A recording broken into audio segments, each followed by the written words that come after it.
नमस्कार दोस्तों। अमेरिका ने एक तरफा अपनी दादागिरी का परिचय देते हुए और ये जताने के लिए कि उसकी वैश्विक पहुंच सभी जगह पर है, उसने हिंद महासागर में ईरानी युद्धपोत INS अथेना को अमेरिकी नौसेना की पनडुब्बी से डुबो दिया है। द्वितीय विश्व युद्ध के बाद ऐसा पहली बार हुआ है कि किसी दुश्मन देश के जहाज को टॉरपेडो से डुबोने की यह पहली घटना सामने आई है। हालांकि यह हमला श्रीलंका के दक्षिणी तट के गाले से लगभग 40 समुद्री मील दूर अंतरराष्ट्रीय जल क्षेत्र में हुआ है। यह क्षेत्र भारतीय समुद्री सीमा के निकट हिंद महासागर क्षेत्र का हिस्सा भी है। भारत के लिए सबसे ज्यादा चिंता, चेतावनी और शर्मिंदगी का विषय यह है कि यह जहाज हाल ही में विशाखापट्टनम में आयोजित भारत के मेलन 2026 नौसैनिक अभ्यास में भाग लेकर वापस लौट रहा था। जहाज पर चालक दल के लगभग 180 सदस्य सवार थे। इसमें 80 से ज्यादा ईरानी नौसैनिकों के मारे जाने की खबर सामने आई है। अब तक 32 घायल नाविकों को श्रीलंका की नौसेना द्वारा बचा लिया गया है और आगे जो भी लोग इस जहाज में सवार हैं उनको लेकर के भी ऑपरेशन किया जा रहा है ताकि बचाया जा सके। हालांकि कई लोग जो है अभी तक लापता बताए जा रहे हैं। श्रीलंका की नौसेना और वायुसेना लगातार राहत बचाव के कार्य में जुटी हुई है। वहीं इस घटना ने वैश्विक स्तर पर भारी तनाव पैदा कर दिया है और भारत के लिए यह सबसे बड़ी चिंता का विषय बन गया है।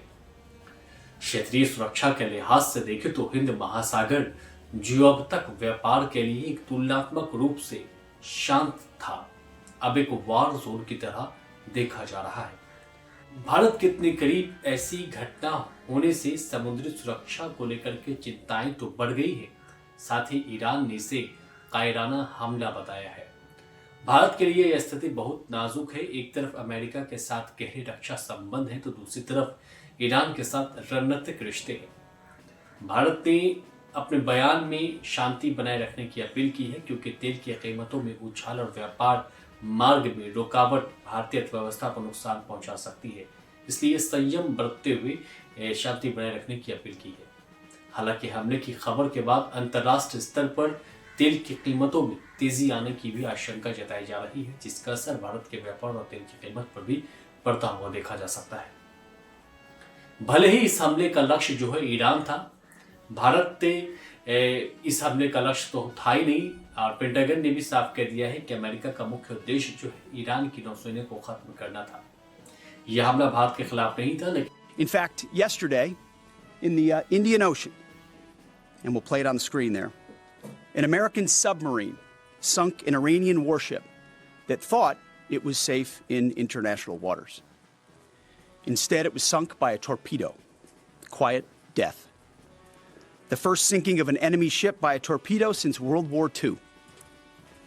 Like in that war, back when we were still the War Department, we are fighting to win. Also, yesterday, the leader of the unit who attempted to assassinate President Trump has been hunted down and killed. यह हमला भारत के रणनीतिक backyard में हुआ है, जो भारत की संप्रभुता का अपमान भले ना हो लेकिन उसकी समुद्री सुरक्षा के दावे को चुनौती देता है। ये सीधे सीधे भारत की समुद्री डोमेन अवेयरनेस और निगरानी क्षमता पर प्रश्न चिन्ह भी है और उसके साथ हुई इस घटना ने बता दिया है कि अब तक मिडिल ईस्ट का संघर्ष जो पहले भारत से दूर था, लेकिन इस हमले ने हिंद महासागर को भी एक युद्ध क्षेत्र, वार जोन बना दिया है। अमेरिका ने यह हमला कर इसके साथ ही अमेरिका ने यह हमला करके दिखा दिया है कि जब बात उसके दुश्मन ईरान की होगी तो वो भारत जैसे मित्र शक्ति के क्षेत्रीय प्रभाव या कूटनीतिक संवेदनशीलता की परवाह नहीं करेगा। भारत के लिए स्पष्ट चेतावनी का एक वेकअप कॉल है ये, क्योंकि भारत को यह सोचने पर मजबूर कर रहा है कि हिंद महासागर में उसकी पकड़ उतनी मजबूत नहीं है जितनी वह सोचता था और अमेरिका अपने हितों के लिए भारतीय जल क्षेत्र के पास भी अस्थिरता पैदा करने से कोई परहेज नहीं करेगा। तेहरान यह अपेक्षा करेगा कि भारत कम से कम सिद्धांतता इस कार्रवाई पर प्रतिक्रिया दे। संप्रभुता केवल भूमि की सीमा तक सीमित नहीं होता, समुद्री सीमाएं भी उतनी ही महत्वपूर्ण होती है। यदि भारत इस पर स्पष्ट रुख नहीं लेता है तो भविष्य में अन्य शक्तियां भी इसी प्रकार की कार्रवाई को सामान्य मानकर अपनी कार्रवाई को अंजाम दे सकती है। यह घटना केवल एक युद्ध पोत डुबोने की नहीं है, बल्कि यह भारत के स्मारक सोच की परीक्षा है कि भारत हिंद महासागर में अपने प्रभाव क्षेत्र की रक्षा के लिए स्पष्ट और साहसिक रुख अपनाएगा।